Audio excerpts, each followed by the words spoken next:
بسم اللہ الرحمن الرحیم۔ السلام علیکم، میں ساجد حسین ہوں اور آپ میرا ویلاگ دیکھ رہے ہیں۔ قاضی صاحب بھی بالآخر جسٹس منیر بن گئے۔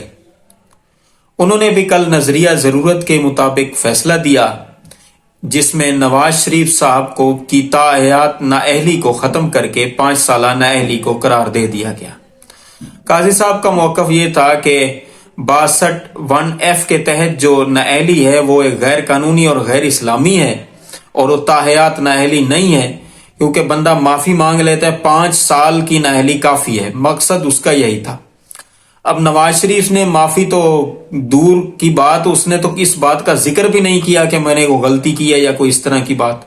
لیکن کیونکہ قاضی صاحب اپنے ریمارکس کے اندر یہ بات کہتے رہے کہ یہ کیس جو ہے وہ ضروری ہے الیکشن کے اوپر، اور اپنا جو ہے وہ ملک کا سمت اس سے تعین ہوگا، اس لیے یہ کیس کا سننا ضروری ہے، اس لیے انہوں نے کل فیصلہ بھی دے دیا۔ 6-1 سے فیصلہ آیا۔ یا آفریدی صاحب جو جج صاحب ہیں ہائی کورٹ سپریم کورٹ کے،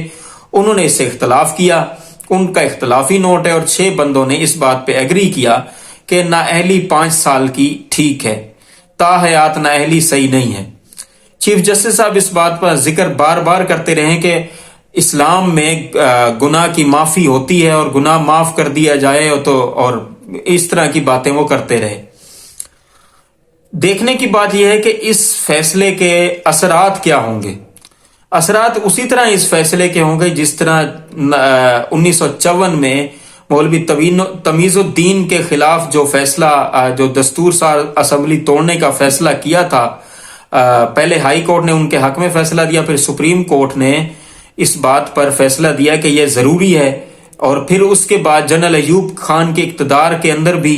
جسٹس منیر نے یہ فیصلہ دیا کہ یہ ضروری ہے، کیونکہ ایک بندہ اب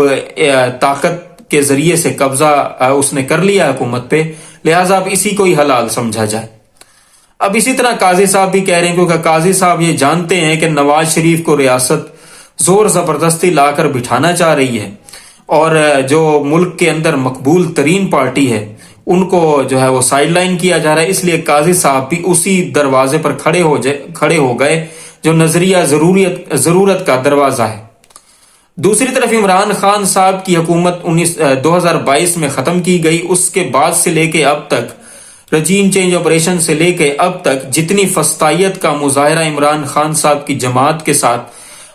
کسی اور نے تو جو کیا سو کیا، عدالتوں کے اندر بھی کوئی خاص اس میں کوئی فرق نہیں رہا۔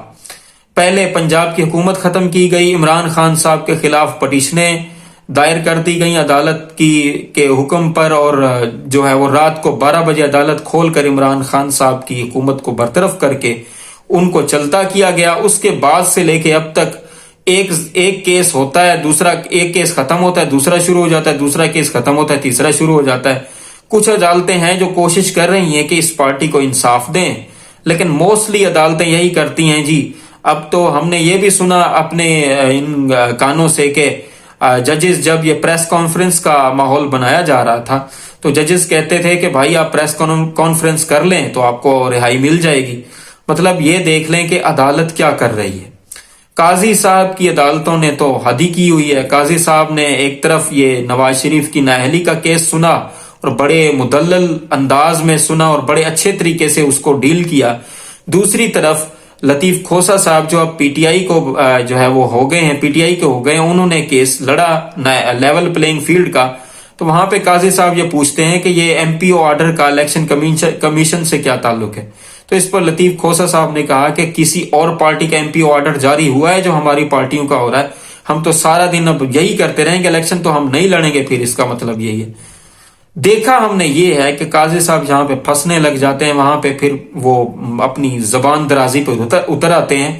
یہ واحد چیف جسٹس ہے جس کے ہوتے ہوئے اس پر اتنی گندے طریقے سے تنقید ہو رہی ہے کہ اب یہ جس دن گیا اس کو لوگ بڑے اچھے طریقے سے یاد کریں گے اور بڑے اچھے طریقے سے اس کو خراج تحسین بھی پیش کریں گے جس طرح کی یہ حرکت کر رہا ہے۔ کبھی یہ پاکستان کو گٹر کہتا ہے، کبھی مختلف لوگوں کو یہ بغیر سنے ہوئے ان کے خلاف فیصلہ کر دیتا ہے۔ بڑی عجیب حالت ہے۔ ایک ہی بات کہتا ہوں، عوام جب تک عمران خان کے ساتھ ہے، چاہے قاضی فائز عیسیٰ ہو یا پھر اس کا چاچا بھی اٹھ کے آ جائے، تو انصاف جو مرضی کریں، لوگ جانتے ہیں کہ کون قصوروار ہے، کون چور ہے، کون بے گناہ ہے اور کس پر زیادتی کا معاملہ ہو رہا ہے۔ اب لوگ دیکھتے ہیں، اب امید ہے کہ 8 فروری کے دن الیکشن ہوں گے، یا پھر اگر آگے بھی چلے گئے، ایک تو بات پکی ہے کہ الیکشن کے نتیجے میں الیکشن ذرہ برابر بھی صاف شفاف ہو گئے تو عمران خان تو پھر آئے گا انشاءاللہ تعالی، کیونکہ حق اور سچ کی جیت ہمیشہ ہوئی ہے۔ وقتی طور پہ باطل کو خوشی ملتی ہوئی نظر تو آتی ہے، لیکن ہمیشہ انجام یہی ہوتا ہے کہ باطل شکستی کھاتا ہے، باطل مٹ جانے والا ہے، کیونکہ باطل ہے ہی مٹنے والی چیز۔ تمام دیکھنے سننے والوں کو اللہ آسانیاں دے اور آسانیاں تقسیم کرنے کی توفیق بھی دے۔ ان مشکل حالات میں اگر کچھ اور نہیں کر سکتے، جو ملک ہم نے قربانیوں کے بعد حاصل کیا، اس کے لیے بھی دعا کریں، اور اپنے فلسطینی بھائیوں کے لیے بھی۔ اپنے آس پاس دوستوں رشتہ داروں کا خیال رکھیں، اور ہمارے اس چینل کا بھی آپ کا بہت بہت شکریہ۔